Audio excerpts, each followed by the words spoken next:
Dear everyone, we are going to learn about Skill 20, Problems with Subject and Verb Agreements. Let's check it out. If the subject is singular, the verb must be singular. An S on a verb usually indicates that a verb is singular.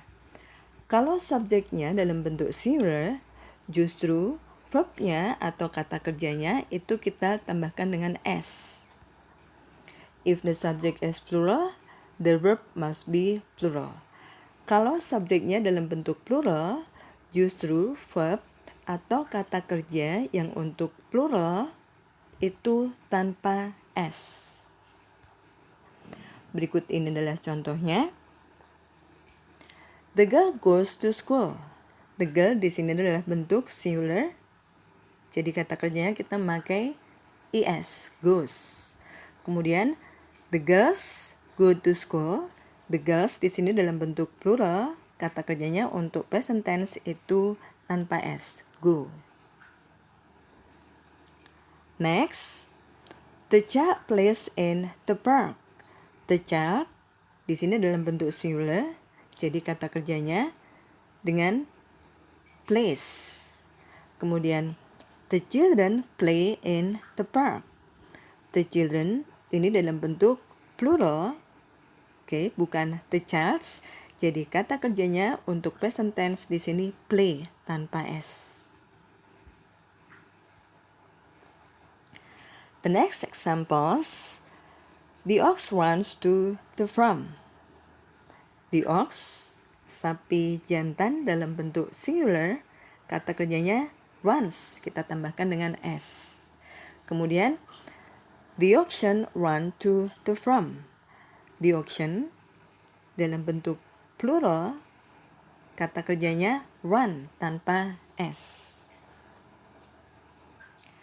Next, the goose is swimming in the lake. The goose, angsa untuk singular. Bentuk present continuous tense-nya adalah is swimming. Kemudian bentuk plural dari the goose adalah the geese, bukan the gooses. Ini adalah bentuk perkecualian. The geese dalam bentuk plural, kata kerjanya adalah are swimming in the lake.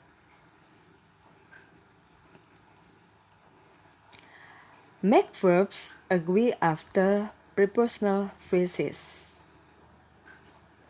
Subject, prepositional phrase, maksudnya adalah seperti ini.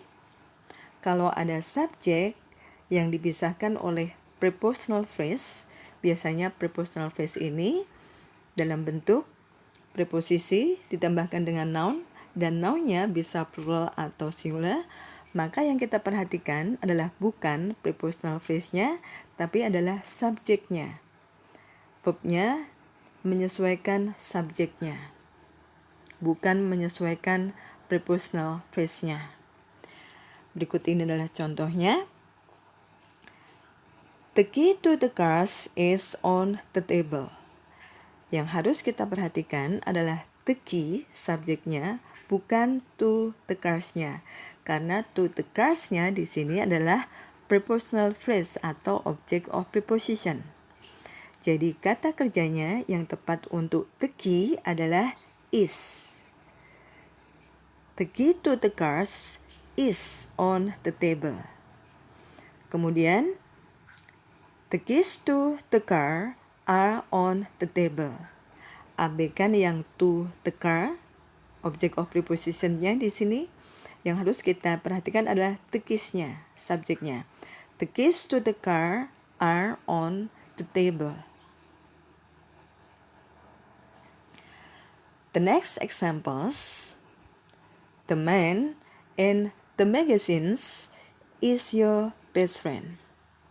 Yang harus kita perhatikan adalah the man, abaikan yang in the magazine. Karena di sini the man-nya singular, jadi kata kerjanya itu adalah is your best friend.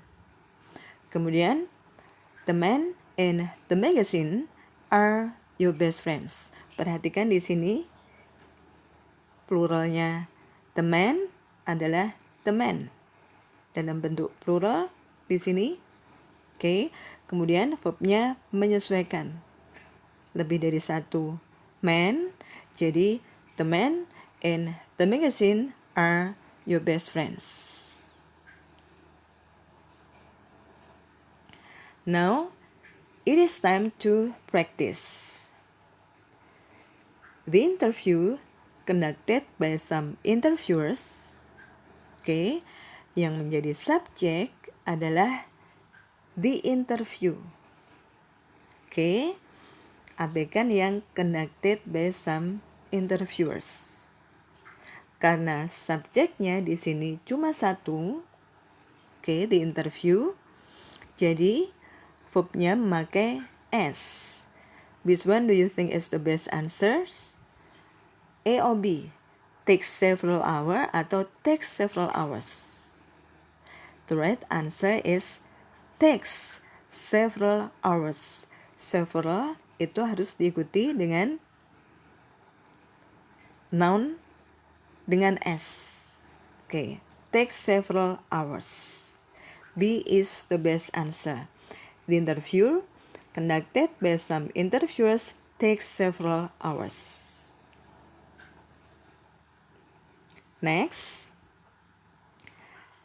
the man with his daughters and sons. Yang harus kita perhatikan adalah temannya. Yang menjadi subjek adalah temannya. With his daughters and sons, di sini adalah object of prepositions. Jadi fokus utama kita adalah temannya. What do you think is the best answer? Have to go to the TV talk show, or has to go to the TV talk show, atau have gone to the TV talk show, atau go to the TV talk show? The best answer is has to go to the TV talk show. Ini adalah untuk plural, ini untuk plural, dan ini untuk plural. B is the right answer. Next, the keynote speaker in the seminars, yang menjadi subjeknya adalah the keynote speaker, bukan in the seminars-nya. Jadi, the keynote speaker say atau saying atau says atau are. Karena di sini adalah singular, jadi says. Say adalah untuk yang plural. Saying di sini bukan verb. Kemudian are saying di sini adalah untuk yang plural. So, C is the best answer. Thank you for watching. I hope you can learn from this. See you next time.